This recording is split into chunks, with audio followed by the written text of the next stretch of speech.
Alright, it is. Give me 1 second. I don't have a clock nearby. It is 06:53 Pacific, Las Vegas.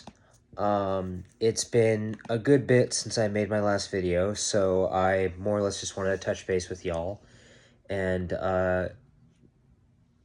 kind of explain myself, but at the same time, explain myself and explain, how it's been for me in my career, in my security career, because basically what's been going on in my career is why I haven't been on YouTube much. So without further ado, I finally left Pal American. I had a medical issue that I'm not comfortable airing out on film, because obviously this is going to YouTube. So I don't want to explain too much on how I myself end up in the hospital. If you're in my inner circle, you can reach out to me. But since I made my last video, I actually landed myself in the hospital.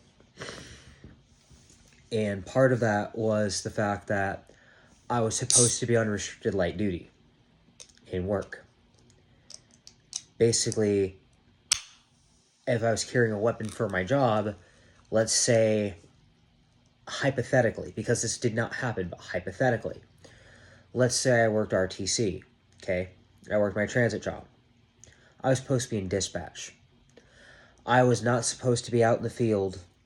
I was not supposed to be out in the field where I may end up having to go hands-on with the subject, this and that, and, wrestle somebody to the ground, throw them in handcuffs, XYZ.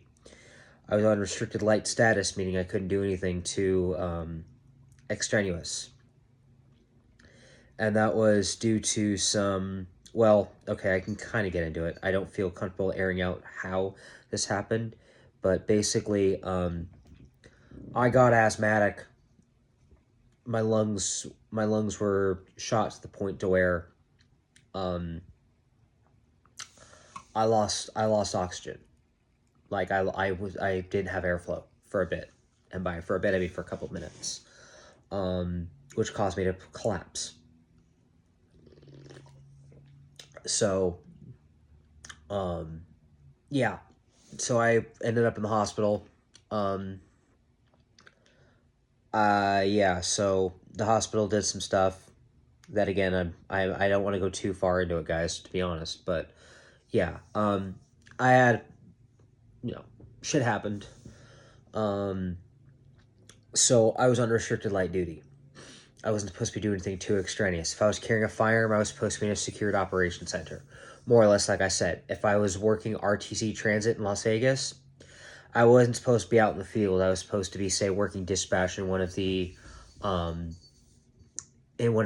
bus yards or whatever. I was supposed to be working dispatch in a secure facility. I was not supposed to be working out in the field.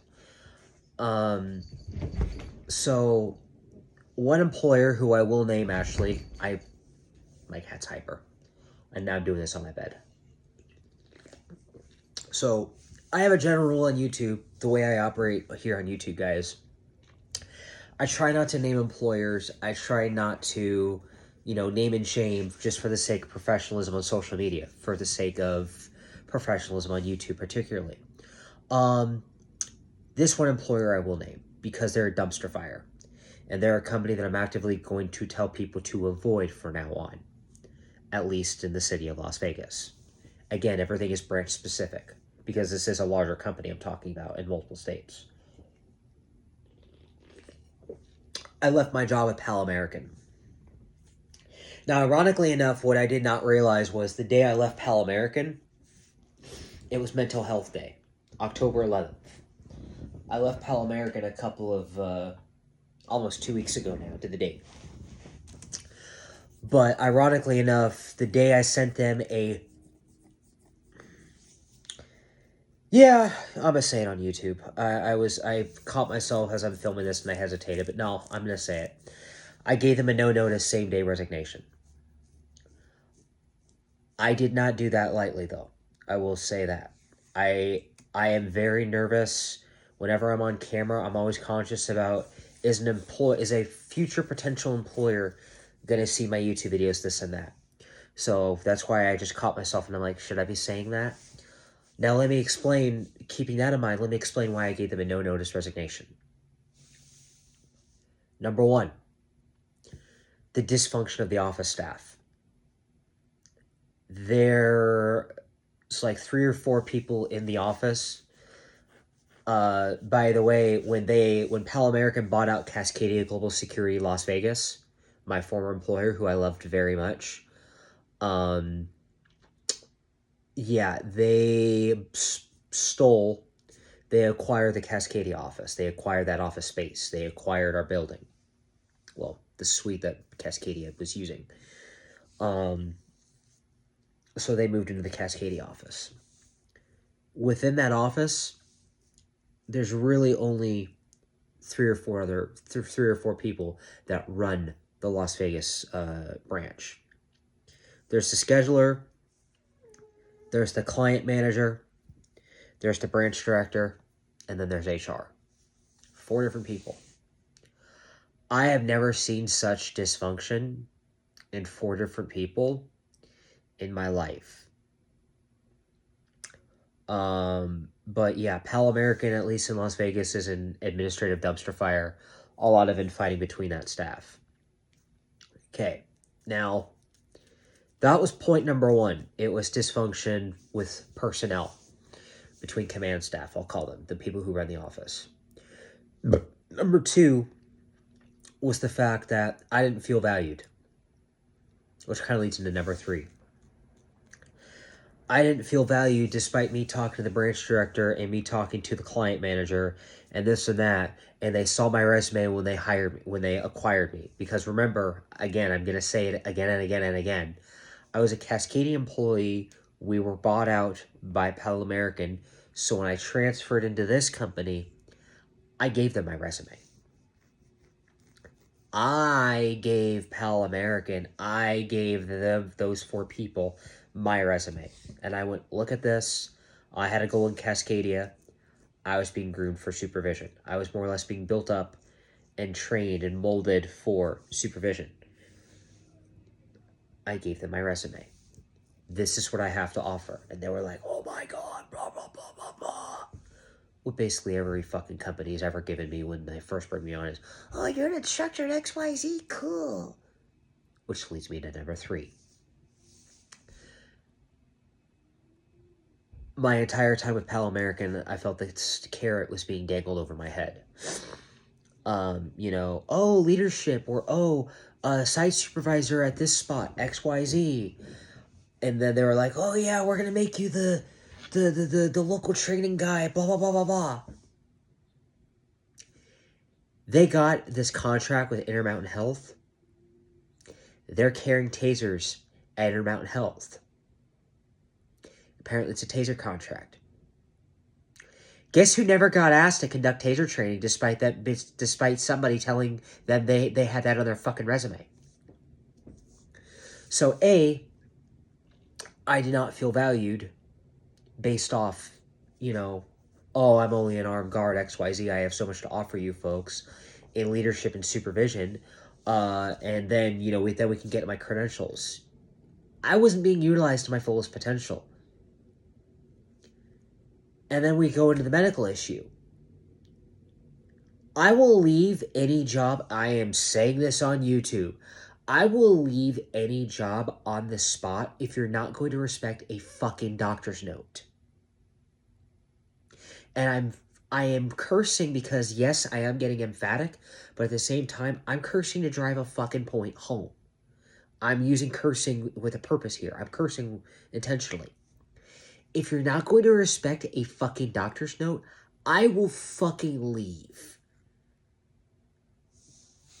My doctor's note said light duty through the 11th.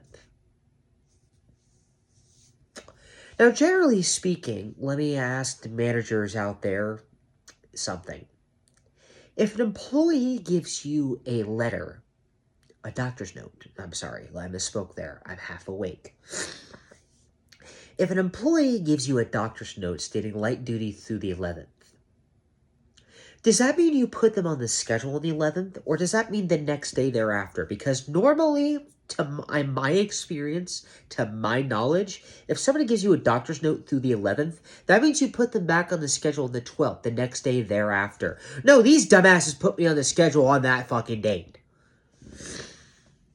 They put me back on the 11th. And I'm like, no, the note was through the 11th. I was supposed to come back on the 12th. And, you know, I tried doing the professional thing. I tried giving them their 4-hour call out, this and that. Actually, I gave them more than that. I tried calling out, like, the 10th or the 11th. Or, excuse me. I tried calling out, like, the 9th or the 10th for the 11th because I had already had a prior commitment going. I was actually working for my executive protection employer in an operations center that day. So I'm like, I can't do that. I'm working overtime at this job. Oh, well, we already put you on the schedule, blah, blah, blah, blah, blah. A fucking scheduler gives me attitude and pushback. That's why I never liked dealing with that scheduler. Because any fucking time I try to do the professional thing and give them 4 hours, and me being me and my work ethic, I gave them well over their... I called it a whole ass fucking day before. And I'm not saying the 10th for the 11th. No, I called in on the fucking 9th. I gave you way more than what's asked for in policy. And I still get attitude and pushback. Oh, well, you're the only one we got for that site, blah, blah, blah, blah, blah. Okay, first of all, I gave you a fucking note. That means I'm indisposed. Second of all, I'm working for somebody else that actually gives a shit about me. So no, I'm not coming in. I was getting ready to no-call, no-show, guys. So you know what I did? That's when I gave them their same-day resignation. I gave them that letter like 2-3 hours before I was supposed to come in. It was not a decision I made lightly. Again, I was like I was really thinking about giving them a 2 weeks notice at the beginning of October, but I soldiered on. And this and that. I gave my executive protection employer notice saying, hey, I want to build up within this company. And my EP employer basically welcomed me into the circle with open arms, and they're molding me. Now, since I made my last YouTube video, I had a little bit of a blunder with my EP employer. And I say EP employer, my employer that does EP. I'm not in that division yet. I'm building up it to work my way into that division. But as it stands right now, I made a blunder to where I got pulled off the armed security team per client request because the client is like these houses of worship in Vegas. I made a blunder that I wasn't aware of, I made a blunder that I wasn't aware was an actual blunder until the finger was pointed at me, and I was on a 3-way conference call with the operations officer of the entire company and the CEO of the company. They kind of work like Pal American. There's 2 girls in the office. One of them's actually the ops officer's wife, and the other's, our HR scheduler or whatever. But there's 2 girls, and then we got our 2 New Yorkers. Our ops officer and our CEO. And one of the girls happens to be the ops officer's wife, but I digress. So, yeah, I had a blunder that I didn't know was a blunder until I was on a 3-way conference call with the guys.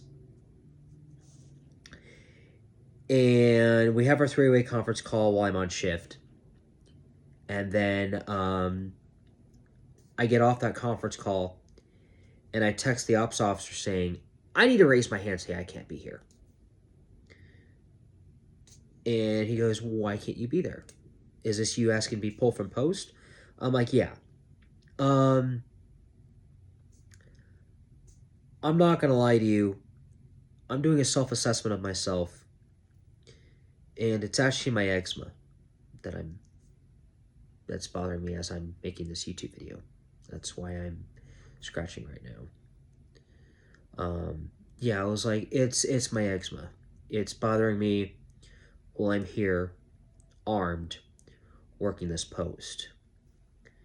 And that's what's leading me to make the blunder that I wasn't aware of.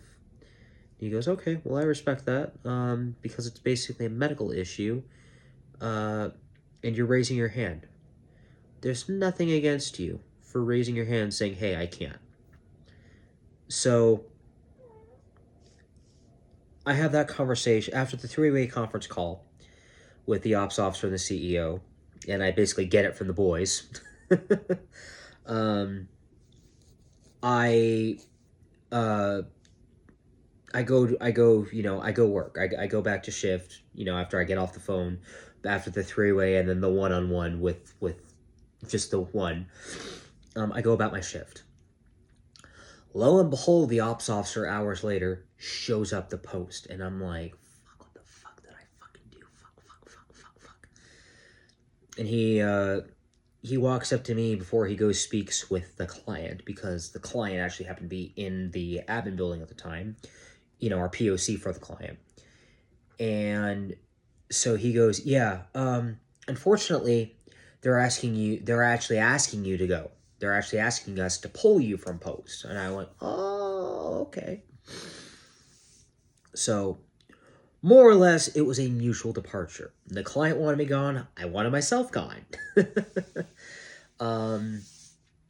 So I got myself yanked off the armed security team. I got myself yanked off the Houses of Worship team. As it stands right now, it's the only armed team that my employer has in Las Vegas outside of, the high-speed shit. CCW, executive protection, bodyguarding, low-vis armed work where your weapon is hidden. That's the only uniformed open carry team we have. So I got yanked off that armed security team, and now I'm in a monitoring post, more or less, working, in just my polo. I'm actually happy with that, because a lot of the guys have relied on me, and by a lot of the guys, I'm talking to my fellow coworkers, my fellow teammates. A lot of them are, how do I say it tactfully? They're more seasoned. They're more seasoned than I. They're up there in age. They're more seasoned than I. So a lot of them have been asking me about, how do we pull up the template? How do we pull up the template of daily activity report that we're supposed to fill out per client request? How do we fill out the Mexico activity sheet they want us to fill out? XYZ. How do we get into Teams? How do we pull up that specific template? How do we pull up our DAR? XYZ. A lot of them have been asking me for help. And that actually means a lot to me. Because that means even my teammates see, this is somebody I can approach, this is somebody I can go to. And in leadership, that's everything I've been trying to work towards in security. I just want my teammates to know, A, I'm going to have their back. B, I'm a resource. C, and I know I already said it with A, but I can't stress it enough, I got your back. You're my teammate. I have your back. Which very briefly, because this video is a very longer video, I know. I'm looking at the timer as I'm filming this. It's already at 19 minutes. That's my work ethic. That's my mindset in RTC in general. In armed transit security, I don't care if I hate you. I don't care if I don't like you. I don't care if I do like you and, you're one of my boys. If I hear you in distress over the radio, if I can, I am dropping everything and I'm running to your call. Because at the end of the day, if you end up in some shit on a transit account, you're in some shit. I will cover you. I will get your back. I will make sure you go home at the end of the freaking day. That is my work ethic. I have my team's back. I don't care if I'm not a supervisor. That is my ethic. I will drop everything and I will run into the fire with you. I do not care if I hate you outside of work. I don't care if I have a squabble with you. I don't care if you're a supervisor who I despise very fucking much. If you're in some shit on that transit account, I will move heaven and earth for you and I will draw my weapon right behind you. By that, I mean, if you draw, I draw.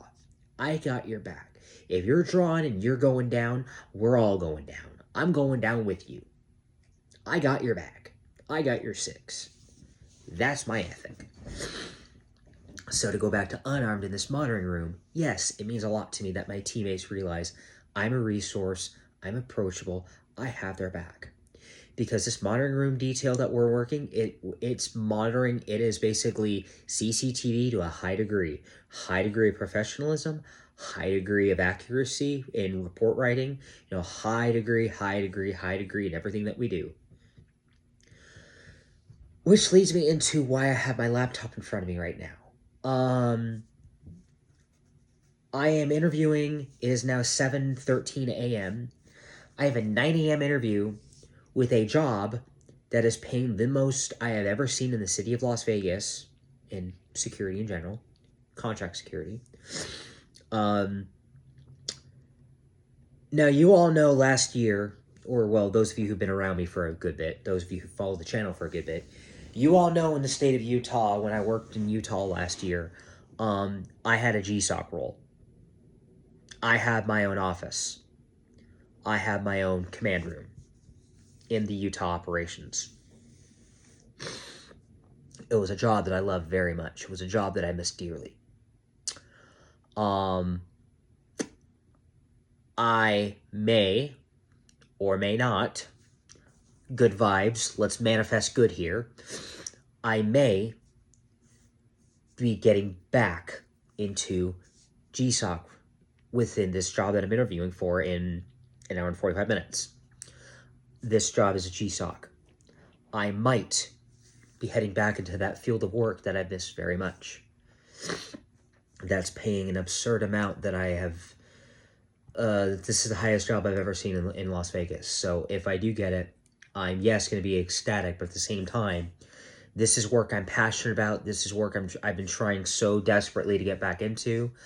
So if I do get this role, yeah, it's going to mean a lot to me. But at the same time, again, I just can't state it enough. I've missed GSOC so fucking much. Ever since I had to basically tuck tail and run back to Vegas, I fucking missed the fuck out of GSOC work. That's like my passion. That's my bread and butter. That's what I wanted to work towards. That's what I wanted to specialize in security. Like, I wanted to just dive into that role in Utah and just go all the way with it. And to this day, I've never found out what their problem was with me. But yeah. So I've been working overtime like a motherfucker with the monitoring job the last 2 weeks. I've actually been working 48 hours. I'm normally working 2 12s. I'm working 24 hours only normally. But these last 2 weeks I've been working 48 hours weeks on top of working the 32 hours with transit security. So I've just been fried, guys. Between the 3 jobs that I was running with Pal American, undisclosed EP employer, and RTC, transit in Las Vegas, I was working those 3 for like the last couple of months, and I've been a wreck. I have not had the energy for YouTube in some time, but now that I'm more or less dialing it back to just RTC and EP employer for now. If I do pick up this GSOC role, I will be going back to 3 jobs, not gonna lie. Now, do I need to? No, I don't need the 3 jobs, especially with the pay rate this one is. But this is out of sheer love for the profession. This is out of sheer love of what I do, and that's me personally. I am going to love the fuck out of being back in a GSOC. That's job number 1. Job number 2 is I still want to work armed in some capacity, and right now, that's RTC. Because of that blunder with my EP employer, with that blunder, I've basically been more or less demoted. Not necessarily demoted, but, with being yanked off that armed security team and my EP employer, that was the only armed stuff they have at the moment. So I've more or less just been kind of demoted down to unarmed for now because those were that's the armed we have. So my armed job right now is RTC, and then my EP employer is my EP employer. So I will be working 3 jobs again if I do get this job. I will be working the 3 jobs again, but that's at a sheer love of the profession. That's sheer love of what I do. I do intend on going far with my EP employer. That's one thing. And then yes, I still want to carry in some capacity. I still want to be of service in some way. Carrying a firearm. So RTC is my arm job. And then if I do get this role that I'm interviewing for, this is stuff I've missed. This is like my passion. This is what I wanted to specialize in and go all the way in security. I know I've already said that, but I get very excited talking about GSOC work. This is the stuff that I missed. This is the stuff that I want to specialize in. This was the stuff that I really was like going to buy books for, and I was going to go to school for, and I was really going to go into it in Utah, and then it all got ripped away from me. So if I do get this job today, if everything goes well, I'm going back to 3. But yeah, so things are happening in my career. We're more or less, kind of making our dreams come true, as cheesy as that may sound.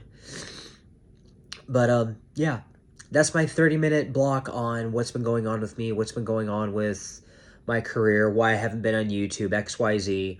More or less, it's just been roller coaster, very up and down. Like, oh my God, it's been wild. So, yeah, I've talked enough. This is Mike, your Professional Security Journal. Y'all stay safe, take it easy, take pride in all we do in our profession. And, yeah, it's been so long I've forgotten the spiel, but I think that's most of it. Now I gotta rewatch one of my old videos and get the spiel back. Anyways, guys, this is Mike here. I'm out.